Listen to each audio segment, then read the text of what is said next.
परितासो उद्भिद। क्यों ऐसा क्यों सोचा होगा हमारे ऋषि ने हजारों वर्ष पूर्व। मैं संस्कृत के मित्रों से प्रायशः क्षमा मांगते हुए एक बात कहता हूँ। हम कहते हैं संसार का सबसे पुराना ग्रंथ ऋग्वेद, हम कहते हैं हमारी संसार की सबसे पहली रचना है, लेकिन मुझे कई बार लगता है कि ऋग्वेद तक आते आते भारत के ऋषियों ने कई हजार वर्ष तक बहुत अध्ययन किया होगा, एक्सपीरियंशियल लर्निंग, एक्सपेरिमेंटल लर्निंग की होगी। समाज का, राष्ट्र का, समुदायों का, व्यक्तियों का, प्रकृति का बहुत निरीक्षण परीक्षण किया होगा और बहुत कुछ सोचा समझा होगा, तब वो यहाँ तक आए होंगे, तब वो सूत्रात्मकता में अपनी बात कह सकते होंगे। वो जो सूत्र में अपनी बात कह रहे हैं, वो सूत्रात्मकता वेद की भाषा में कठिन थी, सरल नहीं थी, सहज सुबोध सुगम नहीं थी। तो उसको सरल सुबोध सुगम सहज बनाने के लिए और सामान्य जन तक पहुंचाने के लिए एक और उपक्रम किया गया। और वो उपक्रम क्या था कि विद्यार्थी जिज्ञासु, जिसके अंदर जानने की इच्छा हो, अथा तो ब्रह्म जिज्ञासा। जिज्ञासा, जिज्ञासा का अर्थ है ज्ञातुम इच्छति इति जिज्ञासा, जानने की इच्छा। वो जानने की इच्छा बहुत महत्वपूर्ण थी। वो जानने की इच्छा भारत की, मैं प्राय कहता हूं कि भारत एक सत्य के अनुसंधान की अनवरत निरंतर अक्षुण्ण शाश्वत सनातन यात्रा का नाम है। भारत हजारों वर्ष से सत्य का अनुसंधान कर रहा है। वो जिज्ञासा है मन में, वो जिज्ञासा इस स्तर की है कि हमने इसीलिए प्रश्न पूछने को बहुत महत्वपूर्ण माना। अथर्ववेद का ऋषि कहता है, विद्यार्थी मित्रों आप के लिए बहुत महत्वपूर्ण बात कहकर जाता हूँ। अथर्ववेद का ऋषि कहता है, एतम पृच्छ, पूछो, जो पूछना है वो पूछो। कुहम पृच्छ, जो मन में जिज्ञासा हो, जो प्रश्न हो, जो उत्कंठा हो, उत्सुकता हो, अभिलाषा हो, वो पूछो। और किससे पूछो? कुहाकम पक्वकम पृच्छ, जो अनुभवी हैं, जो ज्ञानवान हैं, जो जिनके पक गए हैं, उनसे पूछो। ये जो अनुभवियों से पूछने का, प्रश्न पूछने की जो उत्साहवर्धन है, परंपरा से है।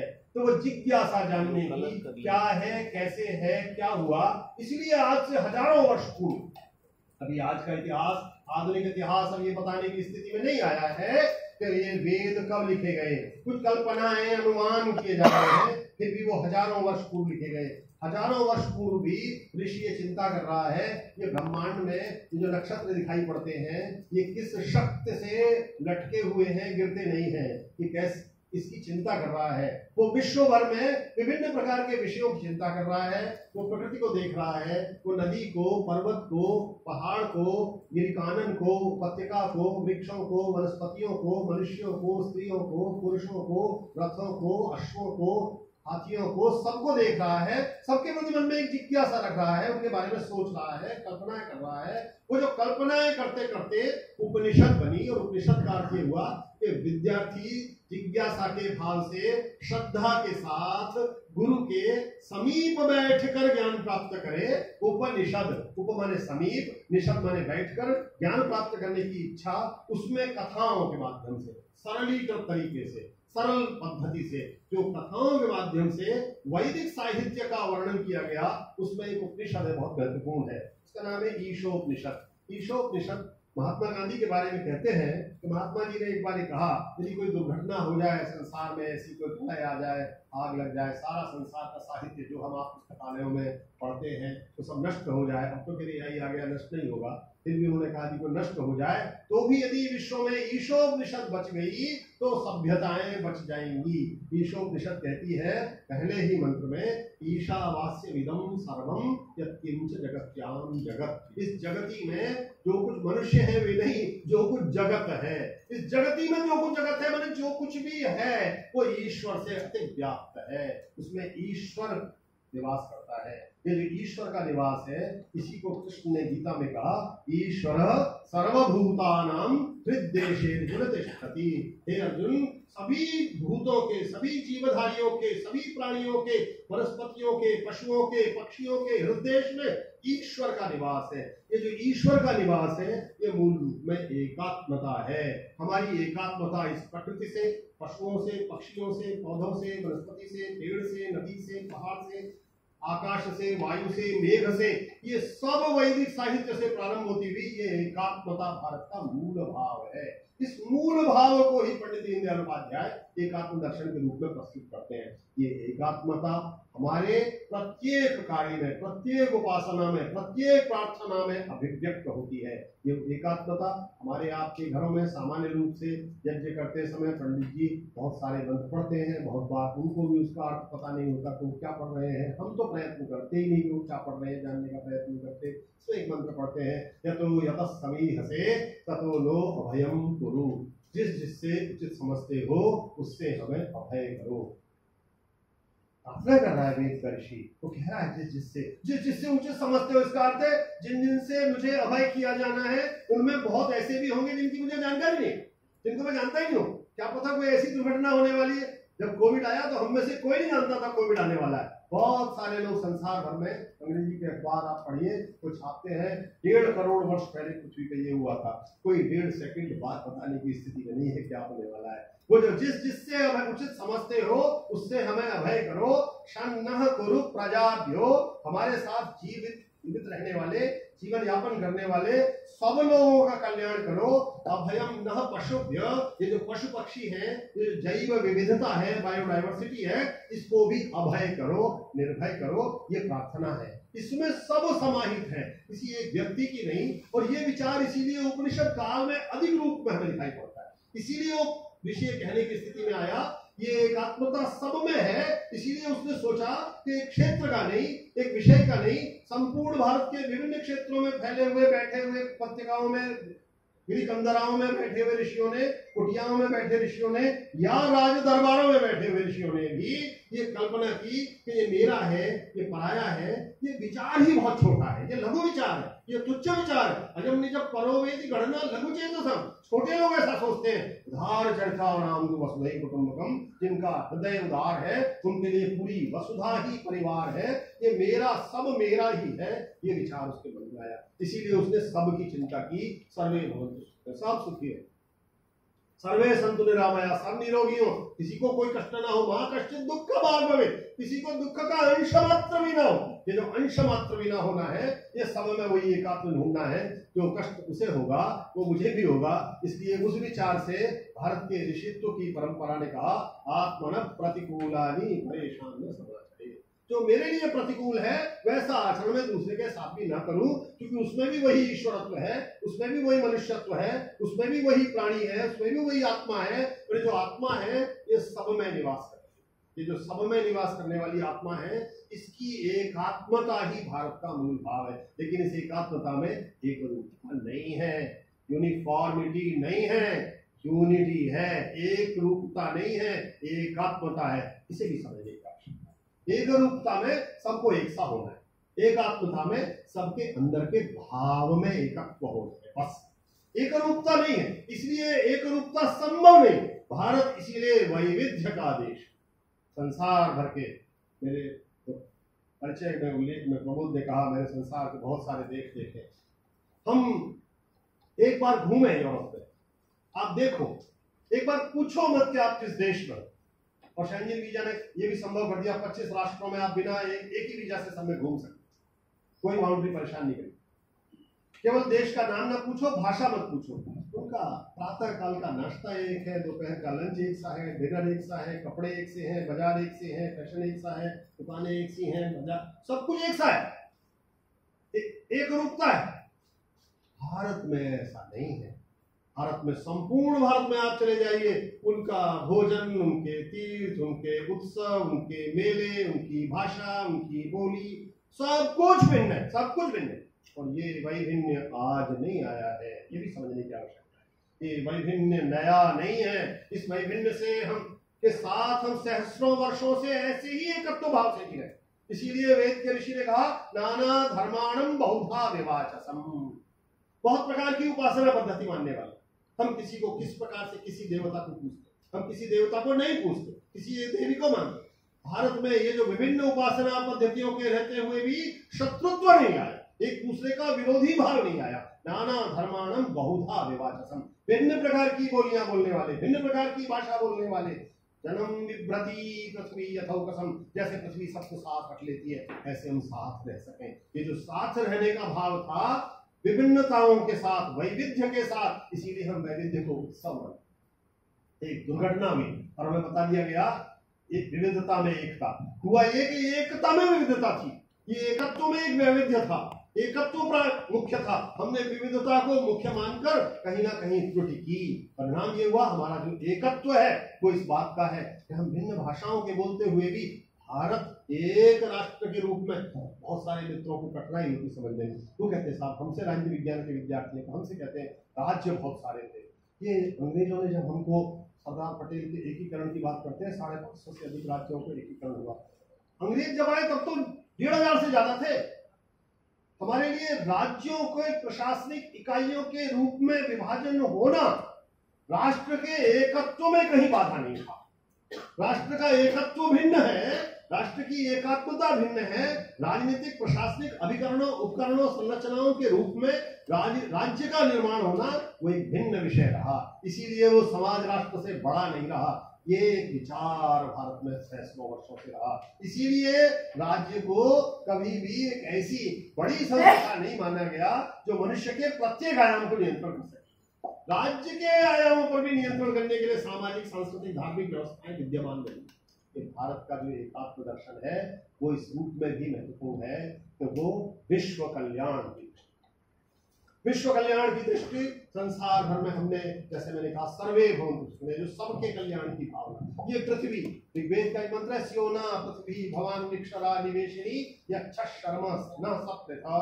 ये जो पृथ्वी है ये सबके लिए भद्र हो, कल्याणकारी हो, कंटक रहित हो, कष्ट रहित हो, आश्वस्तिकारक हो, अच्छी हो, सुखदायक हो, सबके लिए। ये सबके लिए जो भावना है ये वैश्विक कल्याण की भावना है। इसीलिए वेद के ऋषि ने इतने हजारों वर्ष पहले, आज हम वैश्वीकरण की बात करते हैं, कहा यत्र विश्वम भवत्येक नीडम, जहां पूरा विश्व एक घोंसला बन जाता है, एक छोटा सा घोंसला बन जाता है, इसका अर्थ है उसमें सब एकात्मता सब में विद्यमान है। ये जो भारत की एकात्मता थी विश्व कल्याण की दृष्टि से ही प्रारंभ। इसका एक पक्ष और बहुत महत्वपूर्ण, वो है मित्र भाव। सारे हमारे सारे सुख के भाव, सारे सहृदयता के भाव, सारे अपनत्व के भाव, सारे आसक्ति अनुराग के भाव मित्रता के भाव के साथ संबद्ध होते हैं। हम सारी कठिनाइयां, अब सारे सुख दुख अपने मित्रों के साथ बांटते हैं। वेद के ऋषि ने कहा मित्रस्य चक्षुषा समीक्षा रहे। हम किसी को देखें, उसकी ओर समझें, उसकी समीक्षा भी करें, उसकी आलोचना भी करें तो मित्र की दृष्टि से करें, मित्रवत भाव से करें। ये जो मित्रवत भाव है इसमें एक अपनत्व है, एक रागात्मकता है, एक आसक्ति अनुरक्ति का भाव है। ये जो रागात्मकता है ये इसीलिए संभव हुई कि हम सब में वही मित्रवत भाव देख लें। वो जो सब में मित्रवत भाव देखने का विचार है वो मित्रत्व का भाव, संवेदनशीलता, सहानुभूति, जिसे आज एम्पैथी कहते हैं, उसका भाव। ये जो सहानुभूति का भाव वो इसीलिए है कि ये एक आत्म है, सब ये अलग अलग रूपों में दिखाई देते हैं। इसीलिए हमारी प्रार्थना कहती है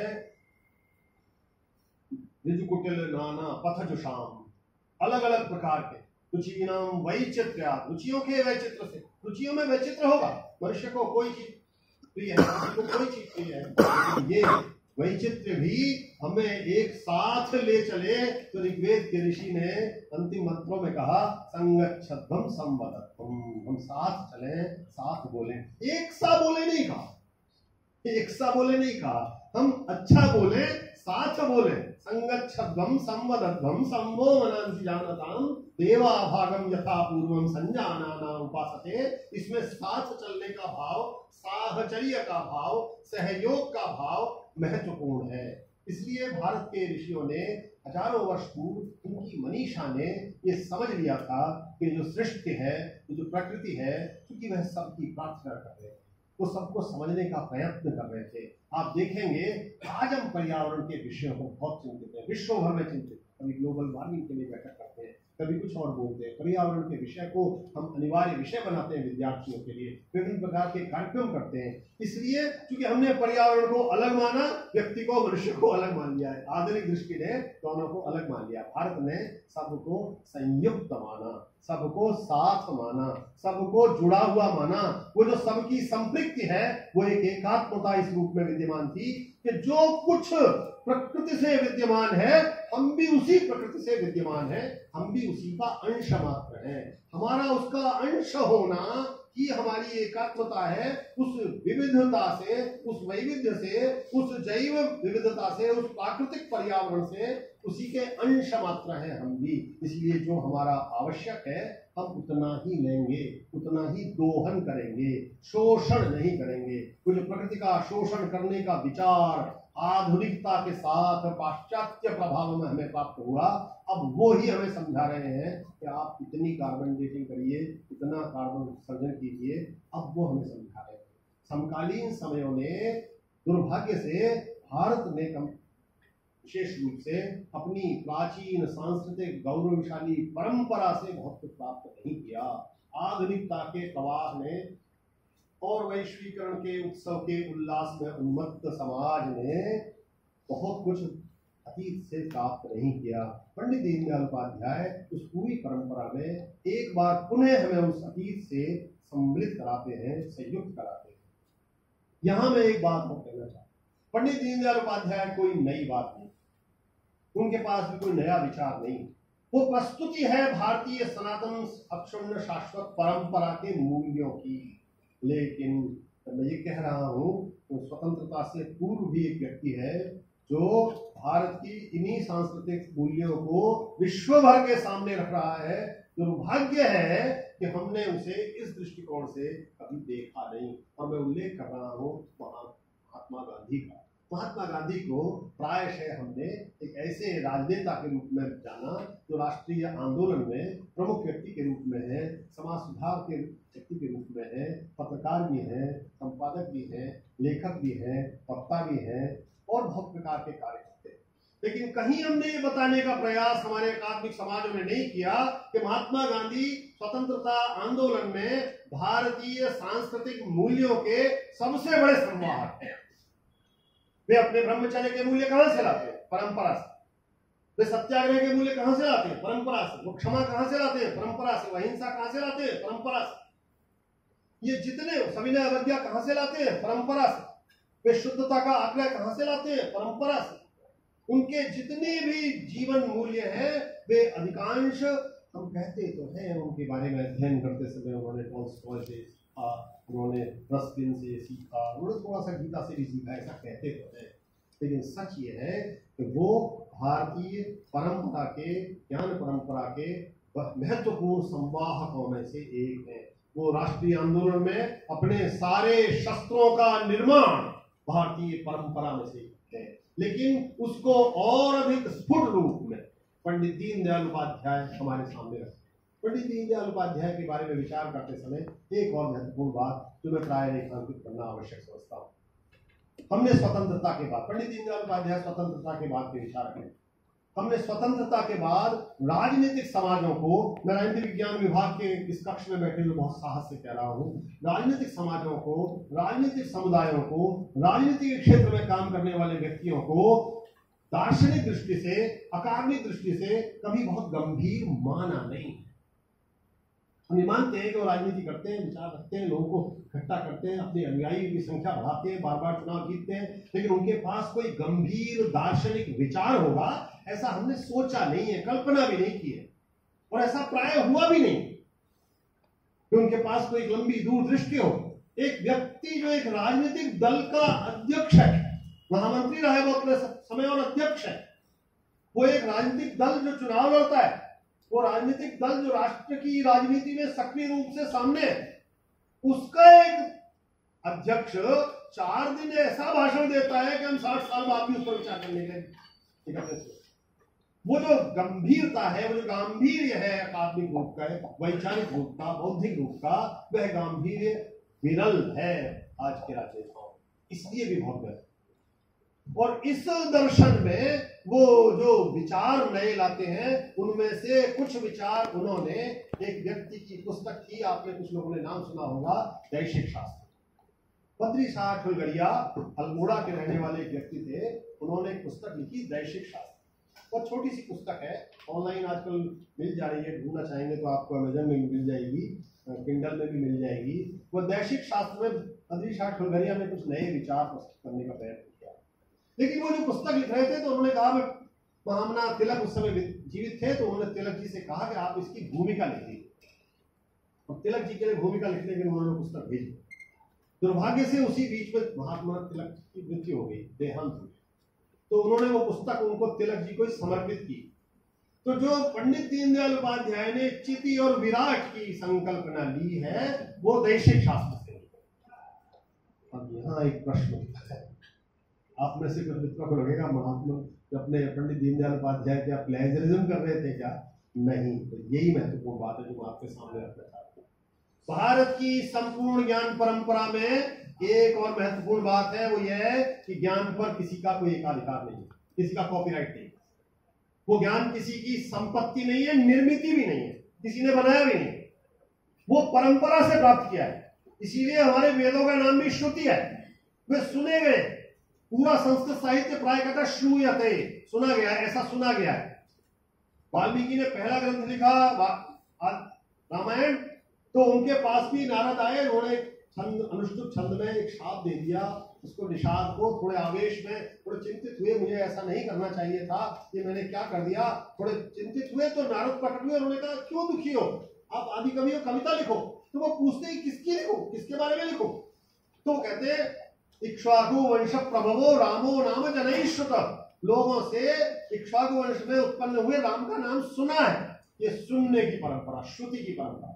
श्रुति की परंपरा से इसका अर्थ है ये ज्ञान किसी एक व्यक्ति के पास इल्हाम से नहीं आया था, ईश्वरीय प्रदान नहीं था, बस ये परंपरा से, दुनिया से, जानने से, संपर्क से, साचर्य से, संबंध से, विद्वानों के बीच में बैठने से, पढ़ने से, प्रयोगों से, अनुप्रयोगों से सीखा है, और फिर ये जो सीखा हुआ है इसे आगे बढ़ाया है। इसीलिए किसी एक की संपत्ति नहीं है। इसीलिए हमारी पूरी परंपरा में कम से कम 6वीं शताब्दी ईसा के बाद तक, प्रारंभ से लेकर, कोई अपनी पुस्तक में अपने बारे में नहीं बता रहा है। पहला व्यक्ति है जो हर्ष बताता है अपने बारे में।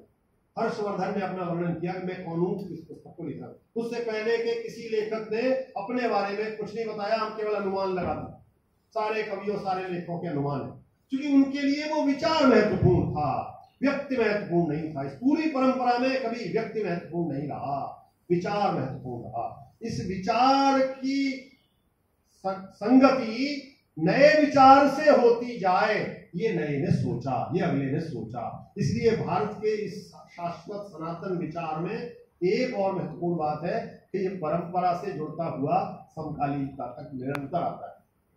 वो नित्य नूतन है, चिर पुरातन भी है, उतना ही पुराना भी है। वो नए के साथ पुराने को जोड़ता है, पुराने को छोड़ता नहीं है, नए से भागता नहीं है। इसीलिए सनातन है, इसीलिए शाश्वत है, इसीलिए अक्षुण्ण है, इसीलिए निरंतर है। ये जो निरंतर ये इस विचार ने प्राप्त किया, वो भी इसीलिए किया। तो प्रत्येक विचारक ने कहा नेति, मेरे पास जो विचार है वो अंतिम नहीं है, मैं अंतिम बात कहना नहीं जानता। नैको मुनिर यस्य वच प्रमाणम। यक्ष ने जल पीने के लिए, पांचों भाई एक एक करके जल पीने के लिए गए। कथा आप जानते हैं महाभारत की। तो प्यास लगी, जाओ भी जल भर लाओ। तो वहां एक यक्ष था जलाशय में, उसने कहा मेरे प्रश्नों का उत्तर नहीं दोगे तो जल नहीं पीने दूंगा। शक्ति के अहंकार में सहदेव ने नहीं सुना और वो जल पिए मूर्छित हो गए। ऐसे ही चारों भाई मूर्छित हो गए। ये बाद में युधिष्ठिर पहुंचे। युधिष्ठिर ने कहा, युधिष्ठिर से यक्ष ने वही कहा, आप जल नहीं पी सकते जब तक मेरे प्रश्नों का उत्तर नहीं दोगे, नहीं तो ऐसे ही मूर्छित हो जाओ। युधिष्ठिर ने कहा पूछो आप। युधिष्ठिर से वो प्रश्न पूछते हैं, का वार्ता किमाश्चर्यम कह पंथा कश्चन होते। वो भी यही पूछते क्या मार्ग है। तो युधिष्ठिर उत्तर देते हैं, तो कहते हैं नैको मुनिर यस्य वच प्रमाणम। वेदा विभिन्ना स्मृतियोर विभिन्ना, वेद बहुत सारे हैं, स्मृति बहुत सारी है, बहुत प्रकार के शास्त्र लिखे गए हैं। नैको मुनिर यस्य वच प्रमाणम, कोई एक ऋषि ऐसा नहीं है जो अंतिम बात कह सकता हो। इसलिए उसने कहा नेति। मैं कहता हूँ ये नेति की परंपरा बड़ी अद्भुत। भारत में जो भी सचमुच का विद्वान है वो ये जानता है कि वो कुछ नहीं जानता है। एक उपनिषद है, उसका नाम है केनोपनिषद। केनोपनिषद का एक मंत्र है, वो कहता है जो ये जानता है कि वो जानता है वो कुछ नहीं जानता है, जो ये जानता है कि वो नहीं जानता है वो जानता है। तो ये जानता है कि उसने अंतिम बात नहीं कही है, वो नेति। और ये परंपरा ऐसी अद्भुत है, ये किसी पुस्तक में लिखी हुई न पढ़ी हो तब भी सबको मालूम है, मुझे इतना ही पता है, यहां तक बोलता है। प्रोफेसर पाठक, प्रोफेसर सिंह के समय की फिल्म है कभी कभी, अमिताभ बच्चन और राखी साहिल लुधियानवी ने उसमें गाना लिखा है, कल और आएंगे नगमों की खिलती कलियां चुनने वाले, मुझसे बेहतर कहने वाले, तुमसे बेहतर सुनने वाले। ये वही नेति है, मुझसे बेहतर कहने वाले, तुमसे बेहतर सुनने वाले, नेति। साहिल लुधियानवी नेति बोल रहे हैं। ये भारत की परंपरा है, वो किसी भी रूप में दिखाई पड़ेगी। इसीलिए जितना मुझे दिखाई पड़ता है, जितना मैं जानता हूं उतना बता रहे हूं। ये जो नेति की परंपरा है, इसने भी एक शाश्वतता जीवित है, किसी के पास अंतिम बात नहीं है। इसीलिए जिज्ञासाएं हुई, इसीलिए नए प्रश्न हुए, और इसीलिए प्रश्न हुए तो हमने उनका स्वागत किया, उनका सम्मान किया। उन जिज्ञासाओं का सम्मान करने का परिणाम हुआ कि हमने कहा एक उपनिषद का नाम ही प्रश्नोपनिषद है, उसमें प्रश्न ही पूछे गए। मैं कहता हूं 5 बड़े ऋषियों के पुत्र एक और बड़े ऋषि के पास गए। मेरे विद्यार्थी मित्र उससे प्रश्न करते हैं, यदि वो बड़े ऋषियों के पुत्र थे तो किसी और के पास जाने की आवश्यकता थी, क्योंकि ऋषि कौन है? विद्यार्थी मित्रों, ये भी बात मैं पूरे देश में बोलता हूं, इसलिए आपसे कहकर जाता हूं, ऋषि कौन है? जैसे हम ऋषि कहते हैं, ऋषि मुनि, हमारे मन में क्या आता है? एक व्यक्ति ऐसा होगा, इसने चटाई बढ़ा रखी होगी, पता नहीं कब स्नान किया होगा, कुंभ में नहाया होगा, कपड़े उसके पास ऐसे ही होंगे, जंगल में रहता होगा, भगवान का नाम लेता होगा, बस वही ऋषि है। वो ऋषि मात्र नहीं है। ऋषि वो है जिसने अपने भी किसी भी क्षेत्र में विशेषज्ञता प्राप्त कर ली। एक अच्छा आचार्य ऋषि है, एक अच्छा डॉक्टर ऋषि है, एक अच्छा इंजीनियर ऋषि है, एक अच्छा आर्किटेक्ट ऋषि है, जिसने अपने क्षेत्र में विशेषज्ञता प्राप्त कर ली, अपने जीवन का सर्वस्व समर्पण करके वो ऐसे शिखर पर पहुंच गया। एक अच्छा सर्जन शहर में है, वो ऋषि है। वो कितने लोगों का जीवन बचाता है, वो ऋषि है। इसलिए 5 बड़े ऋषियों के पुत्र का मतलब है उन 5 ऋषियों की विशेषज्ञता का क्षेत्र कुछ और था। वो जिस ऋषि के पास गए उनकी विशेषज्ञता का क्षेत्र कुछ और, उनका नाम था पिप्पलाद। पिप्पलाद के पास वो 5 बच्चे पहुंचे, उन्होंने कहा हमें आपसे कुछ पूछना है, प्रश्न पूछने। अभी तो मैंने कहा अथर्ववेद कहता है प्रश्न पूछो, उन्होंने कहा हमें आपसे कुछ प्रश्न पूछने। ऋषि ने कहा ऐसा करो, मेरे पास रहो 1 वर्ष, मैं तुम्हें इस योग्य बनाता हूं कि प्रश्न कैसे पूछे जाते, प्रश्न कैसे पूछे जाए इस योग्य बनाता हूं। मैं प्राय अपने मित्रों से कहता हूं, हमारे यहाँ आजकल के समय में हम विद्यार्थी को रिसर्च कराते हैं, एम्पेरिकल रिसर्च कराते हैं। एम्पेरिकल रिसर्च में सर्वे के लिए भेजते हैं, सर्वे के लिए भेजते हैं, क्वेश्चनर बनाते हैं। क्वेश्चनर में क्वेश्चन ठीक से बनाया नहीं बनाया महत्वपूर्ण होता ही नहीं होता, एक सर्वे करना है। घरेलू हिंसा, महिलाओं के प्रति घरेलू हिंसा, एक विद्यार्थी को भेज दिया प्रमोद को किसी के पास, जाओ भी सर्वे करने के लिए। और वो गए इनके दशरथ जी के पास, प्रश्न पूछा, हाँ या नहीं में उत्तर देना है। आपने अपनी पत्नी को पीटना बंद कर दिया है, हाँ या नहीं में उत्तर दीजिए। वो हाँ में उत्तर दिया का अर्थ क्या है? अब बंद कर दिया है। और नहीं का उत्तर अर्थ क्या है? अभी भी बंद नहीं किया है। जबकि उत्तर तीसरा होगा, क्योंकि प्रश्न त्रुटिपूर्ण है, प्रश्न की निर्मित त्रुटिपूर्ण है। इसीलिए ऋषि ने इतने वर्षों पहले कहा मैं तुम्हें प्रश्न पूछने योग्य बनाऊंगा, कैसे प्रश्न पूछे जाएंगे। और उन्होंने 1 वर्ष के बाद प्रश्न पूछे। ये भारत की प्रश्न पूछने की परंपरा पूरे सृष्टि को, समाज को, सबको एक आत्मता के सूत्र में बांधती है। वो इस रूप में के साथ एक कथा सुनाता हूँ। 7-8 साल का एक बच्चा, छोटा सा 7-8 साल का बच्चा है, वो अपने पिता को देख रहा है, उनका एक समय आ गया, उन्होंने एक व्रत ले लिया, अब मैं ऐसा करता हूँ, मेरे पास जो है मैं दान में देता हूँ। वे दान में दे रहे सब कुछ। दान में देते हुए उन्होंने पूछा बच्चे ने, क्या कर रहे हो आप? मैंने जो वस्त्र पहन रखे हैं इनको छोड़कर जो भी मेरे पास संपत्ति है मैं दान में दे दूंगा। बच्चा पूछता है अच्छा ऐसा क्यों कर रहे हो? कुछ गाय है, बूढ़ी है, कृषकाएं हैं, दूध नहीं देती है, फिर भी उन्हें लोग ले जा रहे हैं, कि क्यों सब प्रक्रिया कर रहे हो? बच्चा बार बार प्रश्न करता है, बार बार प्रश्न करता है, जिज्ञासा करता है। वो थोड़े उत्तेजित हो जाते हैं, आवेश में आते हैं, पूछता है मैं भी तो आपकी संपत्ति हूँ, मुझको किसको दोगे? बार बार पूछता है। वो थोड़े आवेश होते हैं। हम भी बच्चे घरों में बहुत बार, माएँ पिता भी बहुत बार क्रोध में, आवेश में मर क्यों नहीं जाता बोल देते हैं, मारना नहीं चाहते। वो भी कहते हैं मृत्युवे दास्यामि, तुझे मृत्यु को दूंगा, यम को दूंगा। यम के पास चला जाता है, अब मृत्यु को आपको देना, ये नहीं चला जाता हूँ, वहां पहुंच जाता है। अब इस कथा में देखिए करना क्या, वो जाकर बहुत पहुंच गया है, वो कहीं बाहर गए हुए, आउट ऑफ स्टेशन है, 3 दिन की ड्यूटी पर, ये बात है नहीं हेडक्वार्टर। तो अब उनको प्रतीक्षा करनी है, बाहर प्रतीक्षा करता है। वो लोग कहते हैं आओ भाई, उनके कर्मचारी लोग कहते हैं पानी पी लो, जल पी लो, कुछ ले लो। नहीं नहीं नहीं, जब तक मैं मिलूंगा नहीं तब तक कुछ नहीं करूंगा। निर्जल निराहार 3 दिन द्वार पर बैठा है 7-8 साल का बच्चा।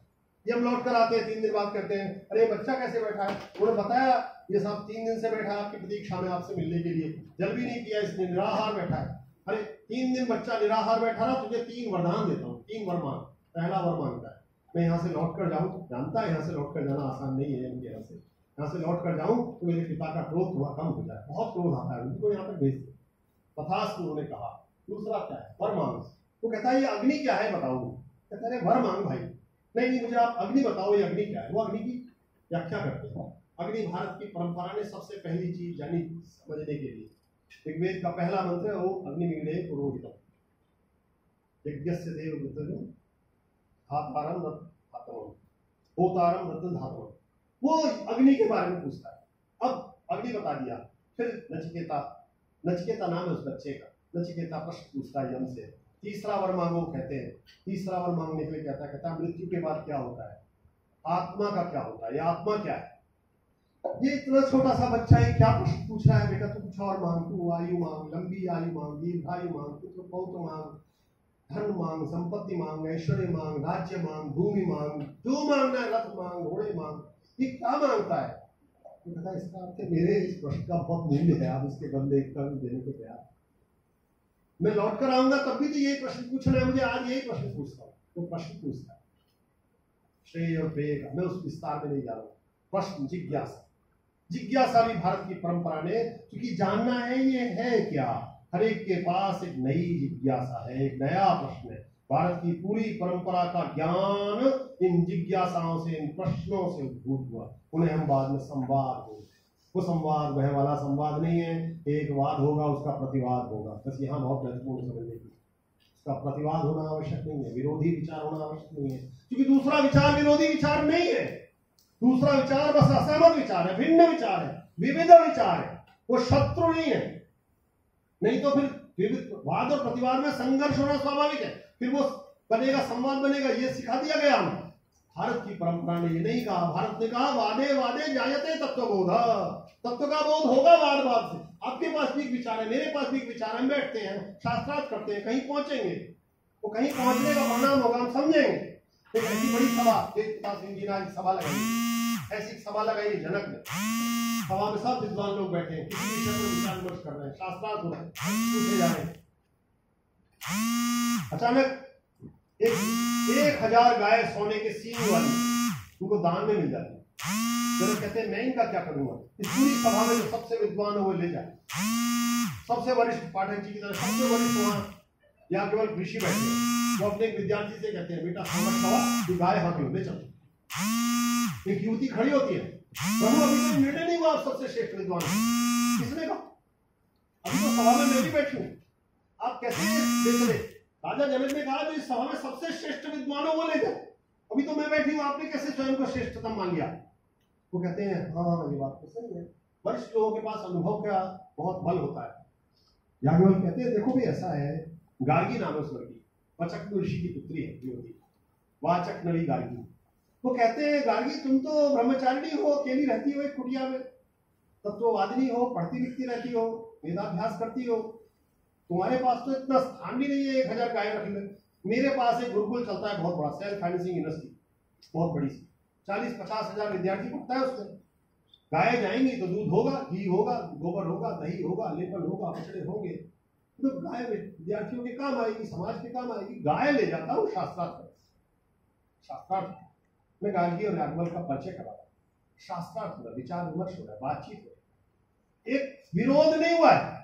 और उस सभा का परिणाम क्या है? गार्गी ने प्रश्न पूछा है जो दिखाई पड़ रहा है ये कहां समाहित हो जाता है? याज्ञवल्क्य ने कहा कि ये जल में समाहित हो जाता है। गार्गी पूछती है जल कहां जाता है? याज्ञवल्क्य कहते हैं ये वायु में चला जाता है। ये वायु कहां जाती है? ये शास्त्रार्थ चलता है बहुत लंबा, मैं उसमें नहीं जा रहा। जब पूरा शास्त्रार्थ कई दिन तक हो जाता है तो गार्गी उस सभा में खड़ी होती है। वो बहुत सारे लोग प्रश्न करते हैं, शास्त्रार्थ करते हैं याज्ञवल्क्य से, केवल गार्गी नहीं करती, 10 लोग हैं।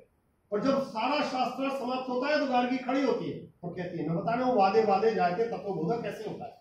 गार्गी खड़ी होती है उस सभा में, तो कहती है जनक की सभा में बैठे हुए सभी विद्वानों, मैं आप सबके सामने याज्ञवल्क्य को अपना गुरु स्वीकार करता हूं, और आप सबसे कहती हूं कि ये हम सबसे श्रेष्ठ विद्वान है, हम सब इनको गुरु स्वीकार करें। शत्रुता नहीं हुई, विरोध नहीं हुआ, प्रतिवाद नहीं हुआ, संघर्ष नहीं हुआ, रक्त नहीं बहा, विचारों की भिन्नता एक नए विचार की ओर ले गई। बृहदारण्यक उपनिषद की कथा नए विचार की ओर ले गई। इसलिए वैचारिक सहमति, जो भी विचार दूसरा है मुझसे सहमत नहीं है, भिन्न भी है, लेकिन उसमें भी वही एक एकात्मता है, क्योंकि उसमें भी वही ईश्वरत्व है, वो भी ईश्वर से ही प्रदत्त ज्ञान है जिससे वो चल रहा है। इसलिए इस एकात्मता को सब में एक मानते हुए आगे बढ़ना है, ये भारत की परंपरा है।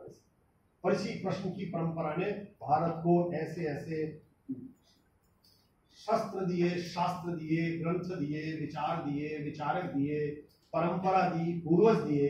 आज हम विश्व में इस विचार को करने के लिए पुनः उद्यत हुए हैं कि हम अपने अतीत को समझ सकें। पंडित दीनदयाल उपाध्याय भारत के राष्ट्र के रूप में उसकी एक चिट्ठी की बात, जैसा मैंने उल्लेख किया, दैशिक शास्त्र से उन्होंने विचार दिया, उसकी उल्लेख करते हैं।